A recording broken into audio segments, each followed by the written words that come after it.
السلام علیکم۔ میں اپنے یوٹیوب چینل تجوید القرآن میں آپ سب کو خوش آمدید کہتی ہوں۔ اس چینل میں میں آپ کو نورانی قاعدہ تجوید کے ساتھ پڑھاؤں گی، پھر اس کے بعد انشاءاللہ تجوید کے ساتھ قرآن پاک، کیونکہ قرآن پاک عربی میں ہے، اس لیے عربوں کے طریقے پر پڑھا جانا ضروری ہے۔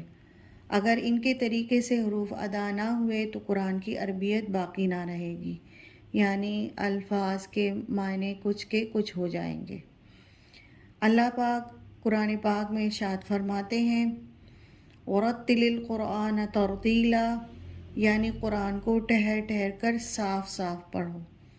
صاف پڑھنا یہی ہے کہ ہر حرف مخرج و صفات سے ادا ہو، ورنہ آواز ہرگز صاف نہ کہلائے گی بلکہ غیر عربی ہوگی۔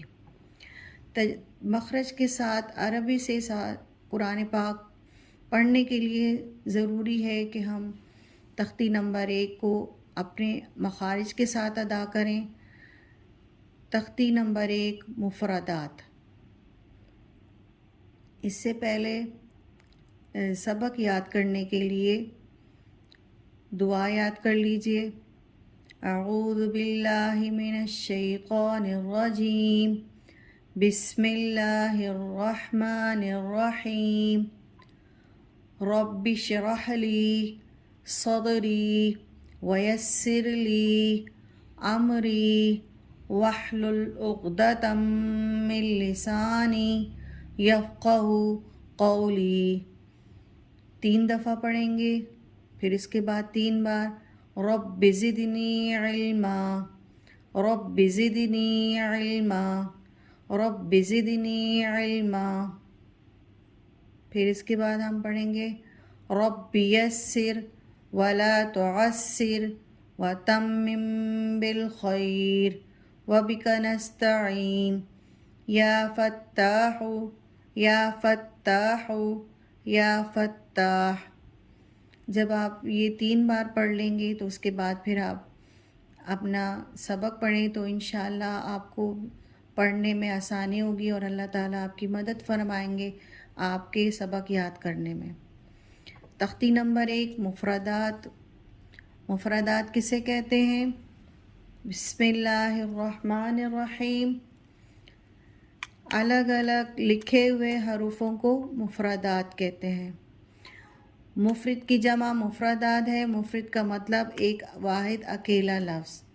یہ سارے حروف اکیلے اکیلے ہیں تو اس لیے ان سب کو مفردات کہتے ہیں۔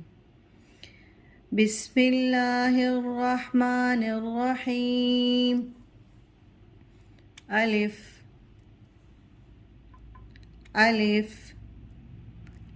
الف منہ کے خالی حصے سے ادا ہوتا ہے اور اس کی کوئی پہچان نہیں۔ الف الف۔ با با با ہونٹوں کے اندرونی تر والے حصے سے ادا ہوتا ہے۔ با با۔ تا تا تا کی ادائیگی زبان کی نوک دانتوں کے سامنے کے 2 دانتوں کے جڑوں میں لگے گی تو تا ادا ہوگا۔ تا۔ اس کے برابر میں آپ دیکھ سکتے ہیں کہ تا کے ساتھ الف بھی دیا گیا ہے، یعنی ہم تا کو 1 الف کی مقدار تک کھینچیں گے۔ تا تا۔ ثا ثا۔ ثا کی ادائیگی زبان کی نوک اوپر والے سامنے 2 دانتوں کے کناروں سے ٹچ ہوگی تو تب ثا کی ادائیگی ہوگی۔ ثا۔ کچھ لوگ ثا کو سا کر کے پڑھتے ہیں جس میں سین کی مشابہت ہو جاتی ہے، تو اسے اپنے مخرج سے پڑھیں گے، یعنی زبان کی نوک اوپر والے سامنے 2 دانتوں کے کنارے سے ٹچ کر کے پڑھیں گے۔ ثا ثا۔ جیم جیم کو جما کے پڑھیں گے جیم۔ جیم زبان کے درمیانی حصے سے ادا ہوتا ہے اور تالو اوپر کے تالو کے درمیانی حصے سے. جیم جیم. ہا ہا. حلق کے درمیانی حصے سے ادا ہوگا اور جب اسے ہم ادا کریں گے تو حلق سے ہوا کو منہ کی طرف باہر ہوا کا اخراج کریں گے. ہا. یہ دیکھیے مخارج حروف کا نقشہ ہے.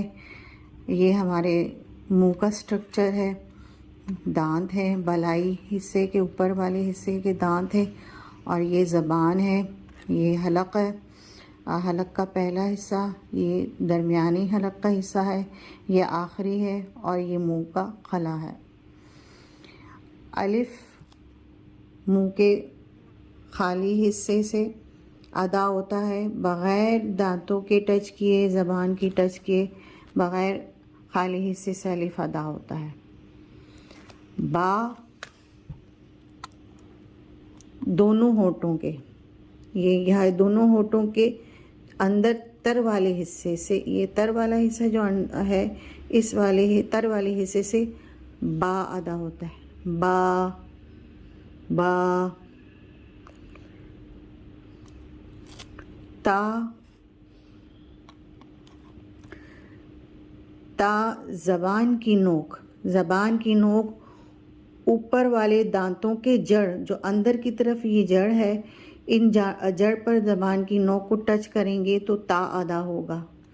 زبان کی نوک سامنے والے اوپر والے دانتوں کی جڑ میں ٹچ کریں گے تو تا ادا ہوگا. تا تا تا. بالکل اسی طرح سا ہے. سا زبان کی نوک اوپر والے دانتوں کے سامنے والے دو دانتوں کے کناروں سے ٹچ کریں گے زبان کو تو سا کی ادائیگی ہوگی. تا میں ہم نے جڑ پہ ٹچ کیا تھا، اور سا کی ادائیگی میں ہم زبان کی نوک اوپر والے سامنے کے دو دانتوں کے کناروں سے، یہ اس کا کنارے کا حصہ ہے، کناروں سے ٹچ کر کے ادا کریں گے. سا سا سا. اسی طرح جیم کی ادائیگی ہے. جیم کو جما کے پڑھیں گے، زبان اور تالو کے درمیانی حصے سے جیم ادا ہوگا.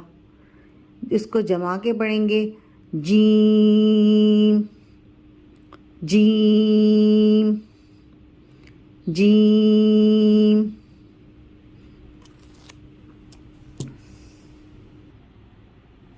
میں نے آپ کو دونوں طریقوں سے الفاظ کی ادائیگی کا طریقہ سمجھانے کی کوشش کی ہے. ویسے ہی آپ کو میں نے بتایا ہے. پھر اس کے بعد میں نے آپ کو منہ کے اسٹرکچر کو شو کر کے وہاں سے بھی میں نے ادائیگی بتائی ہے کہ کس طرح ادا ہوتے ہیں حروف. آج کے لیے اتنا ہی کافی ہے. آپ اس کو بار بار دہرائیں، پڑھیں، اس کی مشق کیجیے، اور جس طرح اسٹرکچر میں بتایا گیا ہے اسی اسٹرکچر کو دیکھتے ہوئے آپ حروف کی ادائیگی کیجیے اچھی طرح، تاکہ آپ اچھی طرح سے یاد کر سکیں. انشاءاللہ نیکسٹ ویڈیو میں یہ پارٹ 1 ہے، اور پارٹ 2 میں پھر میں آپ کو دوسری لائن خا سے آپ کو پڑھانا شروع کروں گی. آپ میرے چینل کو سبسکرائب کیجئے، لائک کیجئے، زیادہ سے زیادہ صدقہ جاریہ سمجھ کر زیادہ سے زیادہ شیئر کیجئے، تاکہ لوگ اس سے مستفید ہو سکے. جن کے مخارج کی ادائیگی ٹھیک نہیں ہے، درست نہیں ہے، کمزور ہے، یا جنہوں نے پڑھا نہیں ہے، تو وہ اس سے مستفید ہو سکیں اور قرآن پاک کو صحیح تلفظ سے ادا کریں. صدقہ جاریہ سمجھ کر کے اسے شیئر کیجئے، اور ریڈ کلر کے بٹن کو سبسکرائب کیجئے تاکہ میری نیکسٹ ویڈیو آپ تک پہنچ سکے. جزاک اللہ.